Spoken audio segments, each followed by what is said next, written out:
Ibu bapa, saudara-saudari, para pencinta firman Tuhan yang terkasih di dalam Kristus, marilah kita mengawali permenungan kita pada hari ini dengan membuat tanda kemenangan Kristus. Dalam nama Bapa dan Putra dan Roh Kudus. Amin. Bacaan dari Injil Lukas, bab 11 ayat 47 sampai 54. Sekali peristiwa, tatkala duduk makan di rumah seorang Farisi, Yesus berkata, "Celakalah kalian, sebab kalian membangun makam bagi para nabi, padahal nenek moyangmu lah yang telah membunuh mereka. Dengan demikian kalian mengakui bahwa kalian membenarkan perbuatan nenek moyangmu, sebab mereka telah membunuh nabi-nabi itu, dan kalian membangun makamnya.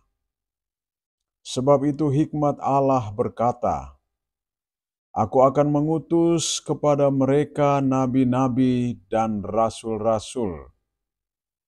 Tetapi separuh dari antara para nabi dan para rasul itu akan mereka bunuh dan mereka aniaya.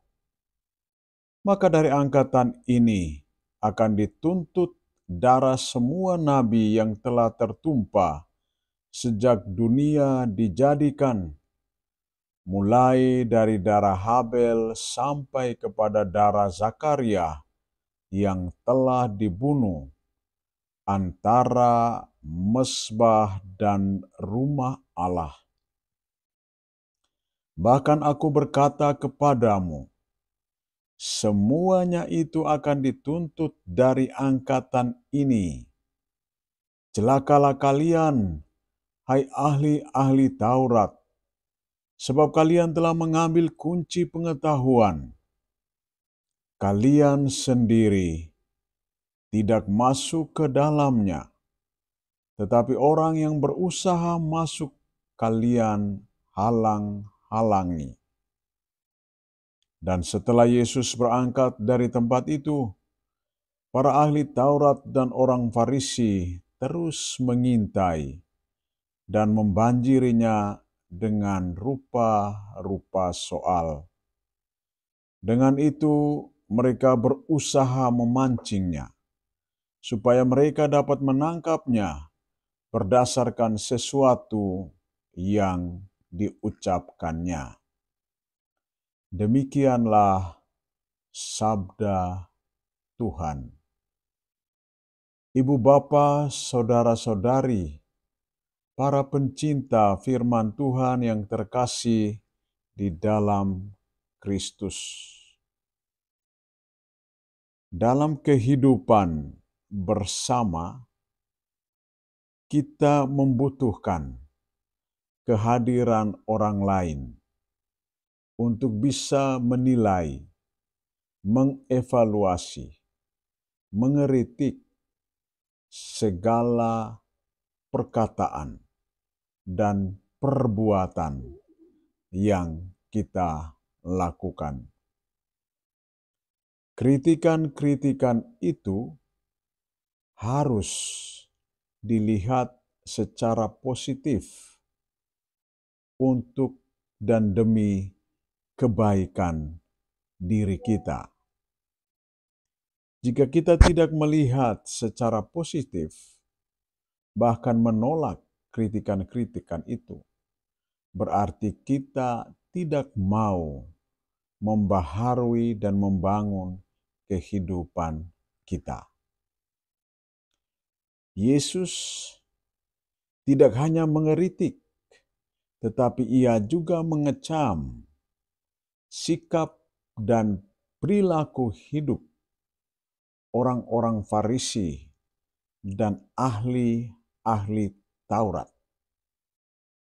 Sikap dan perilaku hidup orang-orang Farisi dan ahli-ahli Taurat sangat jauh dari apa yang dikehendaki oleh Tuhan.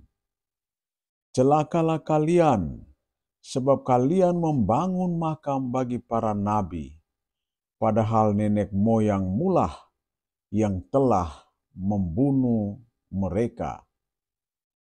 Kehadiran para nabi yang diutus Allah untuk mewartakan kabar baik, menyerukan kebenaran dan keadilan, ditolak oleh orang-orang Farisi. Bahkan mereka membunuhnya. Ini adalah satu tindakan yang tidak benar dan melawan nilai-nilai kemanusiaan. Yesus mengecam karena tindakan ketidakmanusiaan yang dilakukan oleh nenek moyang orang-orang Farisi, dan itu diwariskan kepada kaum Farisi dan ahli-ahli Taurat. Celakalah kalian, hai ahli-ahli Taurat, sebab kalian telah mengambil kunci pengetahuan. Kalian sendiri tidak masuk ke dalamnya, tetapi orang-orang yang berusaha masuk kalian halang-halangi. Yesus mengutuk, mengecam tindakan orang-orang Farisi dan ahli-ahli Taurat yang selalu menghalang-halangi pribadi manusia yang lain untuk melakukan perbuatan-perbuatan yang baik dan benar. Mereka mengakui dirinya sebagai pribadi yang memiliki pengetahuan tentang keadilan dan kebenaran, tetapi mereka sendiri tidak pernah menghidupi dan mempraktikkan nilai-nilai kebenaran, keadilan di dalam kehidupannya. Dan Yesus sungguh-sungguh sangat mengecam sikap dan model hidup seperti itu. Ibu bapa, saudara-saudari yang terkasih di dalam Tuhan, sebagai pengikut Kristus, kita harus berjalan bersama dengan Tuhan.